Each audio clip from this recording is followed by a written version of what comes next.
الحمد للہ نحمده ونصلي على رسوله الكريم اما بعد اعوذ باللہ من الشیطان الرجیم بسم اللہ الرحمن الرحیم فبدل الذين ظلموا قولا غير الذي قيل لهم فأنزلنا على الذين ظلموا رجزا من السماء بما كانوا يفسقون۔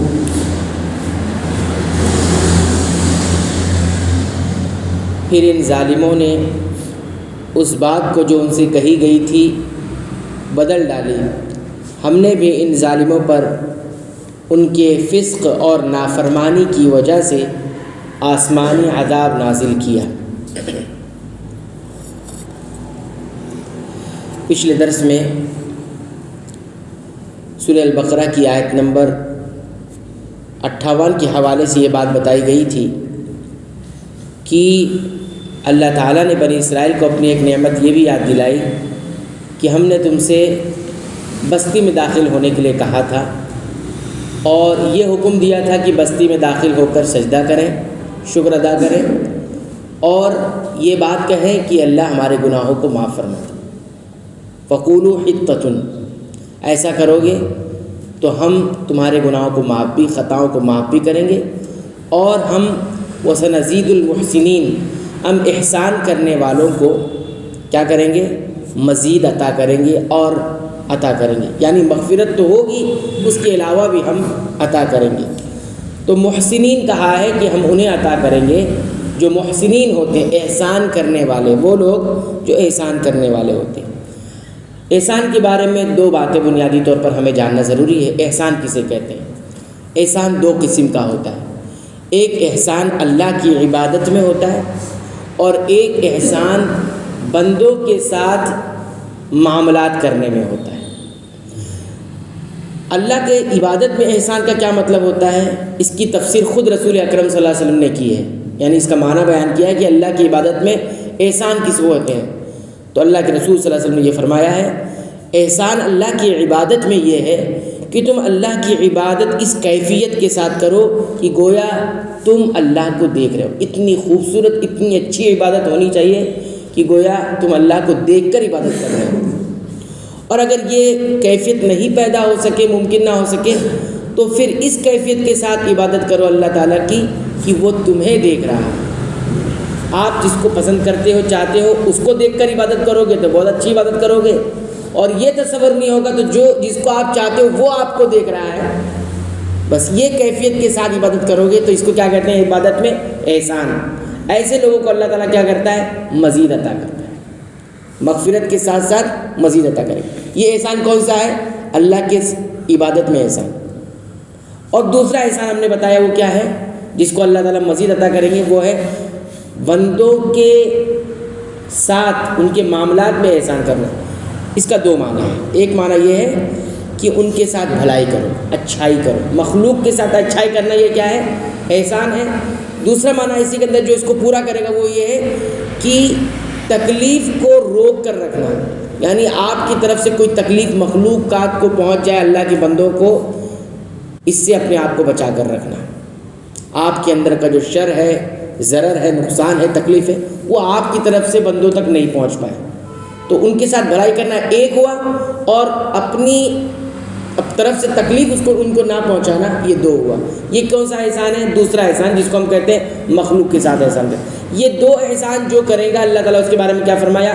وَسَنَزِيدُ الْمُحْسِنِينَ، کہ ہم احسان کرنے والے کو مزید عطا کریں گے۔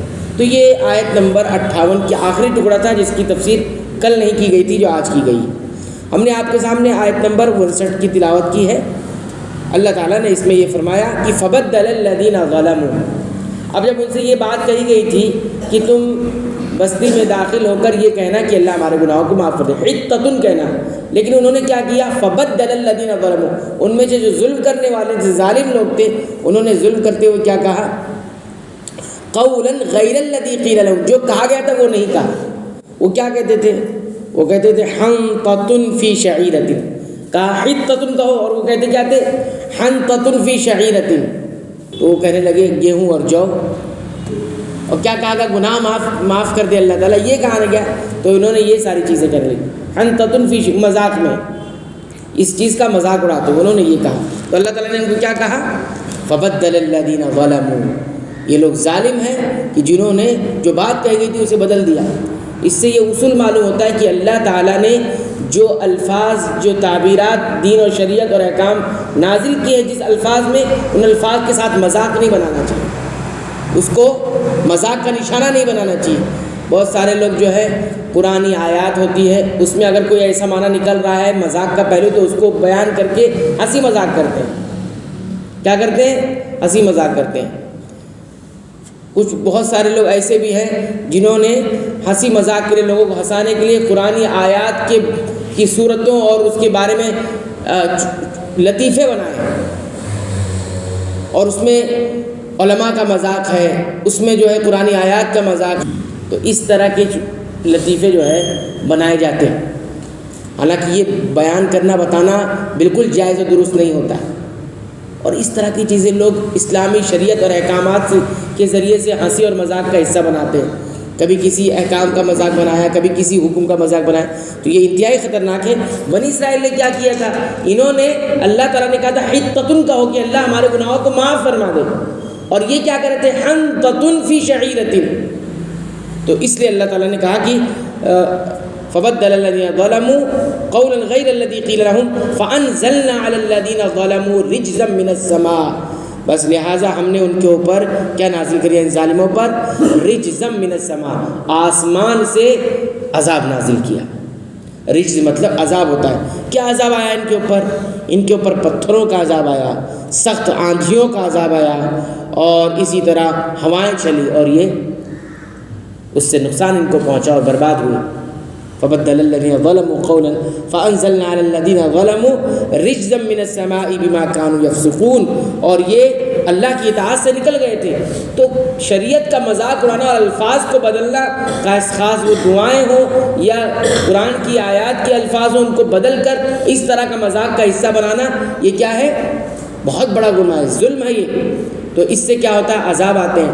آج امت اگر غور کرے اور انسان اپنی انفرادی زندگی میں بھی غور کرے، بہت سارے کچھ لوگ ایسے ہوتے ہیں، چلو ٹھیک ہے شریعت پر عمل نہیں کرتا ہے، نہ کرے، لیکن اس کا مذاق تو نہ بنائے.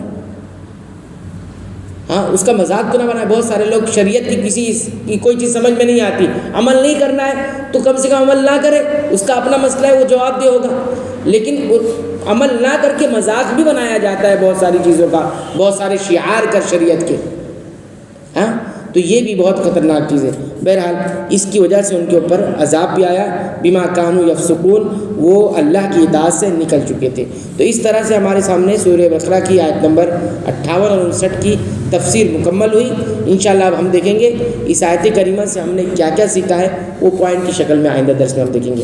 اللہ تعالیٰ سے دعا ہے اللہ تعالیٰ ہمیں قرآن حکیم کی پابندی سے تلاوت کی توفیق عطا فرمائے، اس کو سمجھ کر غور کرنے کی توفیق عطا فرمائے، اسلامی شریعت کا احترام کرنے کی توفیق عطا فرمائے. رب العالمین تو ہمیں بخش دے، ہمارے والدین کو بخش دے، تمام اہل ایمان، اہل اسلام، اہل توحید کو بخش دے. آمین.